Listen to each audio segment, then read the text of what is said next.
आज के इस वीडियो में हम लोग इतिहास के एक बहुत ही इंपॉर्टेंट क्वेश्चन को डिस्कस करने वाले हैं। तो देखिए हमारे पास आज का क्वेश्चन क्या है कि भारतीय अर्थव्यवस्था पर महामंदी के प्रभावों की व्याख्या करते हुए संक्षिप्त टिप्पणी लिखें। देखिए सबसे पहले हम लोग थोड़ा सा जान लेते हैं कि महामंदी मतलब क्या होता है। देखिए महामंदी मतलब क्या होता है कि जो भी हमारा बाजार रहेगा, जो मार्केट रहेगा, ये पूरी तरह से सामानों से भरा रहेगा, लेकिन कोई भी वहाँ पर कस्टमर नहीं रहेगा इन सामानों को खरीदने के लिए। बात ये रहा कि वहाँ पर कस्टमर क्यों नहीं रहेगा, तो क्योंकि लोगों के पास पैसा नहीं रहेगा। तो जब पैसा नहीं रहेगा सर, तो सामानों को कैसे खरीदेंगे। तो यहाँ पर बाजारों की जो स्थिति होगी, मार्केट का जो मतलब स्थिति होगा, इसी को बोला जाएगा मंदी। और ये जो मंदी है, जब ये पूरे एकदम अच्छे तरीके से होगा, मतलब ये जो मंदी है जब ये गहरी हो जाएगी तो इसको हम लोग बोलेंगे महामंदी। तो यहाँ पर हमें बताना है कि जो भारतीय अर्थव्यवस्था है, इस पर जो महामंदी का जो प्रभाव हुआ है, इस पर हमें व्याख्या करना है और एक संक्षिप्त टिप्पणी लिखना है। बहुत ही सिंपल तरीके से लिखेंगे। तो चलिए शुरू करते हैं। और एक चीज आप लोग याद रखिएगा, जो महामंदी है ना, ये महामंदी जो स्टार्टिंग हुआ था 1929 में स्टार्टिंग हुआ था। कहाँ से? तो यूएसए से, यानी कि यूनाइटेड स्टेट ऑफ अमेरिका से, यानी कि अमेरिका से ये शुरू हुआ था। कब शुरू हुआ था? 1929 को शुरू हुआ था। यहां से आपका एक ऑब्जेक्टिव क्वेश्चन भी बन जाता है, जो कि बहुत ही ज्यादा इंपॉर्टेंट है। तो चलिए देख लेते हैं हम लोग इसके आंसर को बहुत ही सिंपल तरीके से और इजी तरीके से समझेंगे। तो देखिए यहां पर हमारे पास पहला पॉइंट क्या है, देख लीजिए।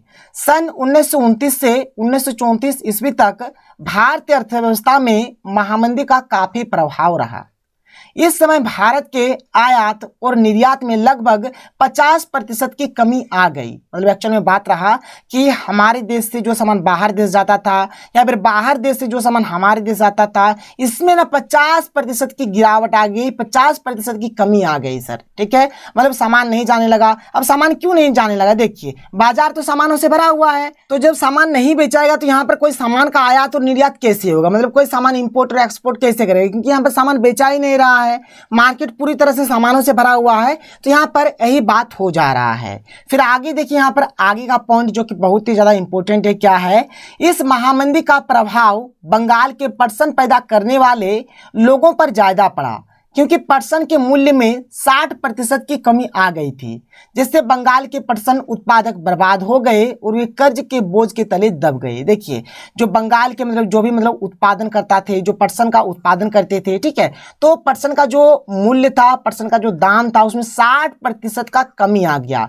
जब 60% का इसमें कमी आ जाते हैं तो बंगाल के जो भी पटसन उत्पादक थे वे बर्बाद हो गए, क्योंकि वो लोग पूरी तरह से कर्ज के बोझ के तले दब गए। फिर आगे क्या है, देखिए गेहूं तथा अन्य खाद्य सामग्री के मूल्य में 50% तक की कमी आ गई थी, इसलिए इस महामंदी से किसान भी बर्बाद हो गए। देखिए बात को समझिए, यहाँ पर जो गेहूं है और ऐसे बहुत सारे जो खाने का जो सामान था, उसका जो दाम था ना 50% तक घट गया, जिससे क्या हुआ, इस महामंदी से बहुत सारे किसान भी बर्बाद हो गए। और देखिए यहाँ पर किसान तो बर्बाद हो ही रहे थे, लेकिन जो सरकार था ना, जो भूमि टैक्स था या फिर बहुत सारे ऐसे टैक्स थे ना, जिस पर किसी भी प्रकार का कोई कमी नहीं कर रहा था, और किसानों को हर एक टैक्स यहाँ पर देना पड़ रहा था, जो यहाँ पर अगला पॉइंट में लिखा गया है कि खाद्य सामग्री के मूल्य में कमी की वजह से किसान बर्बाद तो हो ही रहे थे, साथ ही सरकार उनके भूमि कर तथा अन्य कर यानी कि टैक्स, जो भूमि टैक्स था मतलब जमीन के ऊपर जो टैक्स लगता था, या फिर जो अन्य टैक्स था, में कोई कमी नहीं कर रहे थे। मतलब सरकार किसी भी प्रकार का टैक्स में कोई कटौती नहीं कर रहा था, कमी नहीं कर रहा था। तो बस सर ये था इस क्वेश्चन का आंसर। अगर आपको वीडियो पसंद आया तो वीडियो को लाइक कर दीजिए, और अगर आप लोग अगर इसी प्रकार का और वीडियो चाहते हैं तो आप लोग हमारे चैनल को सब्सक्राइब करने के साथ साथ बेल का आइकन को प्रेस कर दीजिए। तो मिलते हैं अगले वीडियो में। थैंक यू, जय हिंद।